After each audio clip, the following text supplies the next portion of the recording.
So are you here? Well, I hope so. It's the Paul Leslie Hour, bringing you a review of the Outlaw Music Festival in Raleigh, North Carolina at the Coastal Credit Union Music Park at Walnut Creek, featuring Willie Nelson, Bob Dylan, and more on July 27th, 2025. Come on, let's dive into the show. A hard rain's gonna fall. That's what just happened. We just finished seeing the Outlaw Music Festival, Bob Dylan, Willie Nelson, and others. I'm here with Robert McCready, who just saw his second Bob Dylan concert and first Willie Nelson, right? Yeah, that's exactly right. Second Bob Dylan, first Willie Nelson, and it was just a dream. Bob gave us everything. He really did. He was dancing. Yeah. He was nodding to the crowd every once in a while. And he bowed at the end half a dozen times. Yeah. He did his special bow. When we got here, this, as some of you that heard the review from yesterday, I saw this show yesterday. Something happened, and when we walked in, it was really, really hot, and it got very, very cool. It dropped 10 degrees. I saw someone's phone, and it was 100 when we pulled into the parking lot, and then it said 90 on someone's phone, and I was like, wow. It felt, as we were walking up, it started feeling already a lot cooler. Right. And it just felt great because it was unbearable. Unbearable, yes. Well, when we arrived, we were with some friends of ours, and we're going to talk about them in just a few minutes, but we got to hear the final performance of Turnpike Troubadours, which apparently they're pulling in a lot of people for this festival. And then it was time for Bob Dylan. And I have to say, he seemed joyous. Like, for Bob Dylan, he seemed like he was really, his voice was coming through nice and clear. He was kind of shimmying around a little bit. Yeah, shimmying. You don't get to see that all the time. No. Now, can you compare this one, Robert, to the first time you saw Bob Dylan in Fayetteville, North Carolina, last year, right? Yeah, last year, a little over a year ago. I think it was March. Bob Dylan seemed stoic back then when we saw him, and this time he seemed energetic. He was energized. He wanted to have he seemed enthusiastic, and I was kind of surprised. What did you think when you saw him come out? What was he singing? What was the song? You Gotta Serve. Is it Someone or Somebody? Gotta Serve Someone. Right, and I recognize Gotta Serve Somebody. Yeah, and it was so lively. Yeah, it usually is kind of serious. Yeah, exactly. He's a master of interpretation. Mm-hmm. And we needed it. Yeah, because it was so hot, and then we needed someone to remind us about the good things. And it's hard to have fun when you're too hot. It's very hard for audiences to enjoy live shows. And he kind of just, I think, maybe knew it. Yeah. And wanted to help us out a little bit. We have to give credit to the incredible, incredible band. Doug Lancio, Bob Britt, the guitarists, Tony Garnier, who's been playing bass with him since 1989. And now, on drums, he has had some great drummers through the years. It's Anton Fig from The Late Show with David Letterman. And I enjoyed hearing his little colorings on some of the songs. He brings his own unique. Was there any song from tonight that you think was a standout in the Dylan set? Oh, I think the way he surprised us at the end with Don't Think Twice, It's All Right. That was surprising. Because he never does old songs. And people have wanted for years for him to do old songs, and he goes, I don't do those anymore. And he did it. It sounded very unusual. It sounded happier than it usually sounds. But at that time, when that music started playing before I even knew the words, an emotion came up in me, and I realized I was having a memory. And it's like a nostalgia. And I was thinking about when people get old and they say, I used to be a heartbreaker.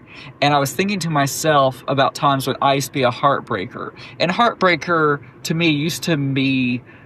I used to think it was people wanted you and you didn't want them, and it broke their hearts. But sometimes being a heartbreaker was just being mean to people that, you held resentments onto. I was having this memory of of this Halloween party, and someone had been mean to me, and then at the Halloween party they were trying to have fun with me, and I just rebuffed it.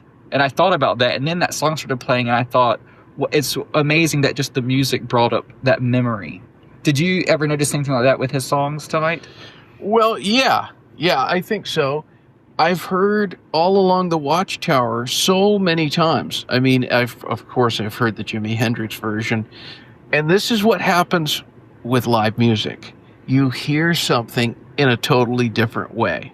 Tonight, which I heard them play it last night, and it was great last night, but there was something about it tonight that I was just like, oh my gosh, this is magnificent. I know, so I looked over and I saw you had a smile, you were singing along sometimes. Yeah. You were orchestrating with your hands, and I felt giddy when he came out, especially with You Gotta Serve Somebody. It was just like, he changed the lyric. What was the lyric that you heard? Oh, he said, the way I heard it, he said something about somebody being on their phone all the time, which, sometimes he updates his lyrics. He drops the old lyric and revives it, which, if you're paying attention, it can, there is another part. It's funny because a lot of Bob Dylan fans, they have these moments where a certain line, just for some reason, it amuses them. I absolutely love it in Early Roman Kings, which I was never a huge fan of the song. I liked it, but I've become a fan of it. When he sings Ding Dong Daddy, I don't know why, I get ecstatic when he sings that. And as he did tonight, it made me zany. And he felt zany, I think, tonight. He did. I mean, he bowed so many times, and then he waved the lights off. Yeah. I was kind of curious to see him get up, and he had to stabilize himself a lot on the instruments as he walked around, but I mean, he did okay.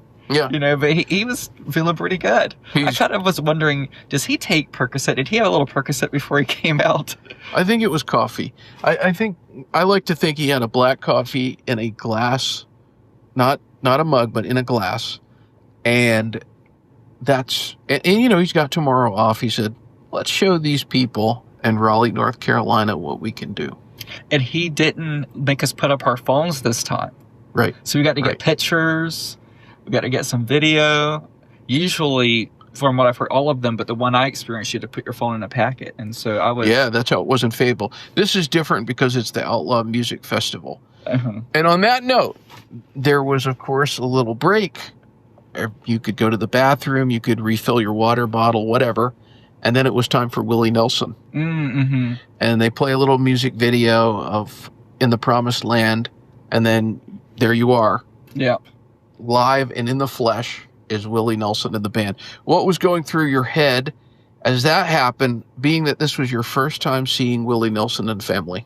I thought, oh my God, I can't believe I've seen Willie Nelson. My grandmother saw him in concert. I'm seeing the person that she saw. And I thought, his fingers are still so nimble. Yeah.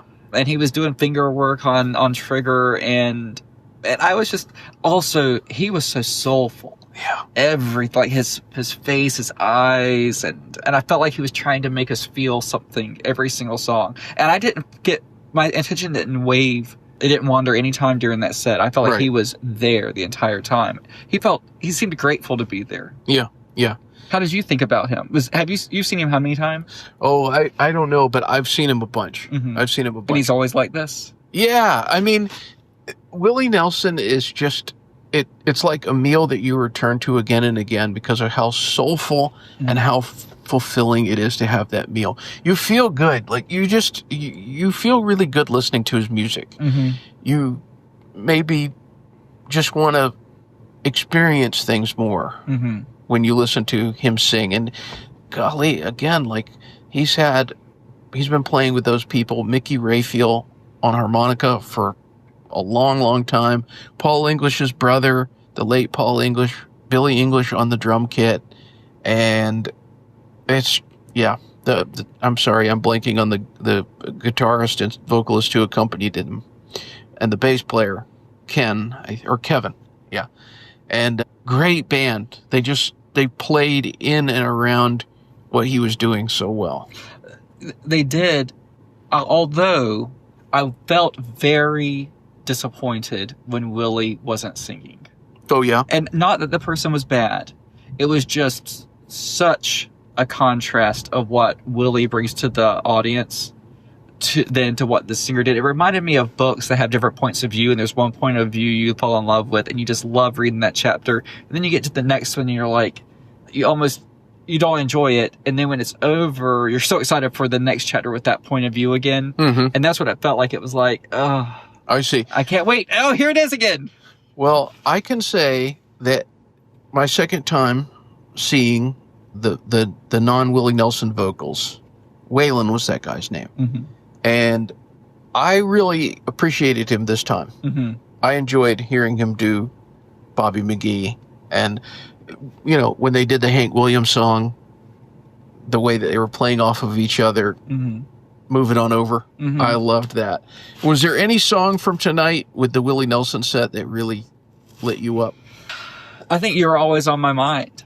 What a song. Yeah, it's painful, and I think Willie's version is the very best I've heard. And Better than Elvis. yeah, better than Elvis, because he just hurts as he's singing it. You know, if Yeah. you want to hurt Yeah. too, listen to that one. And I think it's even sadder because I don't think that Willie had the breath to do everything in that song, and he let us sing a lot of it. Yeah. I think I saw him blow his nose or either cough and wipe his mouth during it at one point. Maybe not that song, but another one. Yeah. So I kind of thought, you know, he doesn't have the breath for it anymore. And that made it even sadder because you still, like, it's like your dying breath. You just want to be like, I love you, I'm sorry. But, you know, Right. it didn't work out. And you're having to hold on to that for your whole life. Right. And maybe he broke too many hearts. Maybe he held on to resentment when he didn't need to. And now it's too late to make it right. And that's, you know, kind of emotional roller coaster all night long with these people.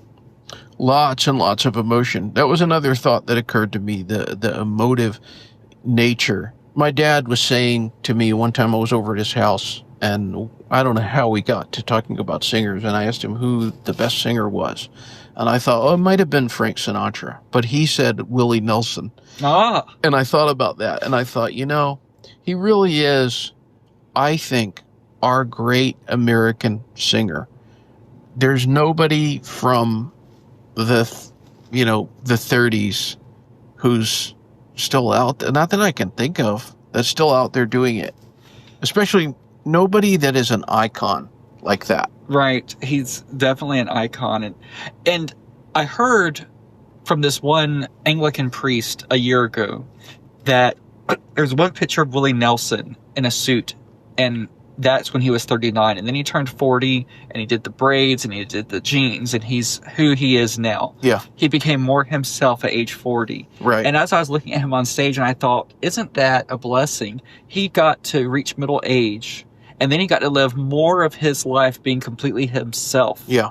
than he had to be playing a game. Right. And he seemed completely himself on stage. Yeah. I don't know how to explain it. He just seemed comfortable, you know. Right. And he's different than Bob Dylan, a little bit older. They've got different points of view. And I thought, you know, but he's probably just cool. Like if I were to talk to Willie about it, he'd probably be like, oh, we're different people. People are different, you know, and then strum his guitar, you know. Right. It's just people are different, and he seems cool with being different, and and just completely cool with everybody being different. Right. I just could sense that about him. Yeah. You gotta love Willie Nelson. So, thank you to Tom Birch and Aurora. They're a lovely couple. Tom is a radio legend, rightfully. He loves to listen to music, and he's just like me in that it seems like every song that starts on the radio, he's like, I love this song, and I love it too. And Aurora, who is famous for being on the cover of Jimmy Buffett's album, Last Mango in Paris. Having met her in person, she's as lovely as ever. And they made tonight possible. They did. It was, you know, like a Make-A-Wish thing. They kind of just, we were so close. We were so close. What a treat that was. And you couldn't ask to be any closer. And, well, I guess you could get a little bit, yeah, you could be in the front row. But we were in the front section, you know. We could see, we didn't have to squint. You could see the whole, it was great. And we would never have been able to afford those tickets or even get them in time Let's if be it honest. was not for them. Yeah, probably not. I mean, if we were sitting on the phone maybe, and then Right. so it was great that they were able to give us that treat. Yes, that's exactly right. Now, one more question before we part. It's a hard question because you just never know what you're going to remember. But what will you remember the most about tonight? What will I remember most? How they made us run out into the thunderstorm and lightning and said, "It's for your safety, everyone evacuate," and lightning's shooting down all around us. I was kind of shocked by that. That wasn't cool. I agree. Is that what you would remember too from tonight? No, I would remember this. That for the first time ever, I saw Bob Dylan and Willie Nelson on consecutive nights. Ah, that's a big feat. How many Americans can say that? A lot, I'm sure, or a good number, but maybe not everybody. And I had a good time. It was a lot of fun. And Robert, we'll close there. Thank you so much. Oh, thank you. My pleasure. And everybody out there, thank you so much for listening. Thank you, Tom. Thank you, Aurora. Thank you, Live Nation. Thank you. Thank you. Thank you.